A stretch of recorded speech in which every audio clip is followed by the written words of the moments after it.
రెండవ దినవృత్తాంతముల గ్రంథము 4వ అధ్యాయము. అతడు 20 మూరలు పొడవును 20 మూరలు వెడల్పును 10 మూరలు ఎత్తును కల ఒక ఇత్తడి బలిపీఠమును చేయించెను.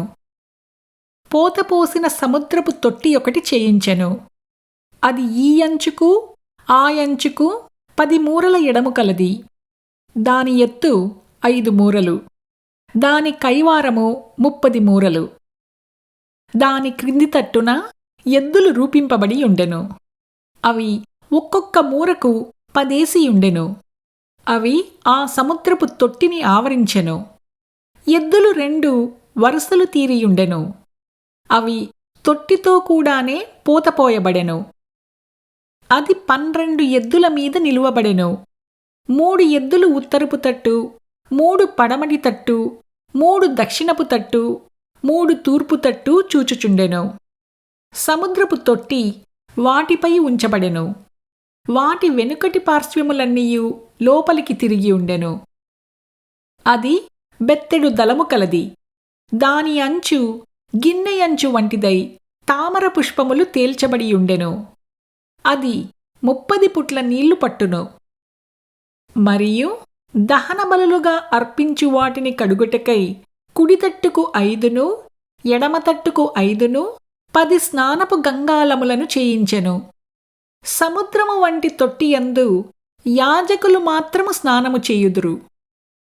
మరియు వాటిని గూర్చిన విధి అనుసరించి 10 బంగారపు దీపస్తంభములను చేయించి దేవాలయమందు కుడితట్టున 5ను ఎడమతట్టున 5ను ఉంచెను. 10 బల్లలను చేయించి దేవాలయమందు కుడితట్టున 5ను ఎడమతట్టున 5ను ఉంచెను. 100 బంగారపు తొట్లను చేయించెను. అతడు యాజకుల ఆవరణమును పెద్ద ఆవరణమును దీనికి వాకిండ్లను చేయించి దీని తలుపులను ఇత్తడితో పొడిగించెను. సముద్రపు తొట్టిని తూర్పు తట్టున కుడిపార్శ్వమందు దక్షిణముఖముగా ఉంచెను. హూరాము పాత్రలను బూడిదనెత్తు చిప్పకోలలను తొట్లను చేసెను. రాజైన సొలొమోను ఆజ్ఞ ప్రకారము దేవుని మందిరమునకు చేయవలసిన పనినంతయు హూరాము సమాప్తి చేసెను.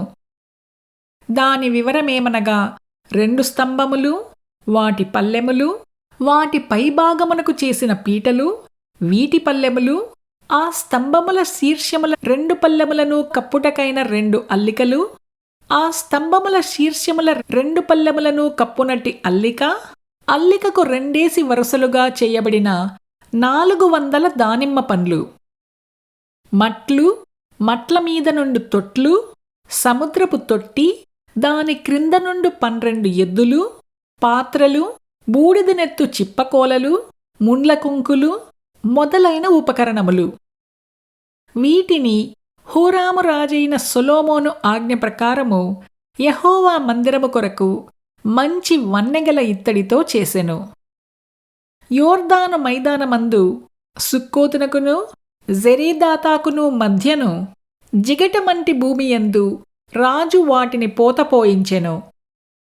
ఎత్తు చూడలేనంత ఇత్తడి తన యొద్ద ఉండగా సొలొమోను ఈ ఉపకరణములన్నిటినీ బహువిస్తారముగా చేయించెను.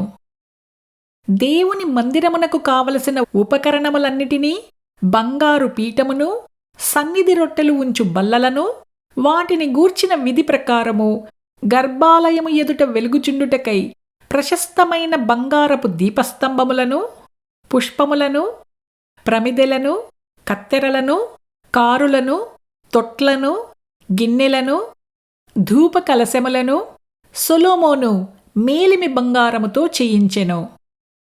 మరియు మందిర ద్వారము లోపలి తలుపులను, అతి పరిశుద్ధ స్థలము యొక్క లోపలి తలుపులను, దేవాలయపు తలుపులను అన్నీయు బంగారముతో చేయబడెను.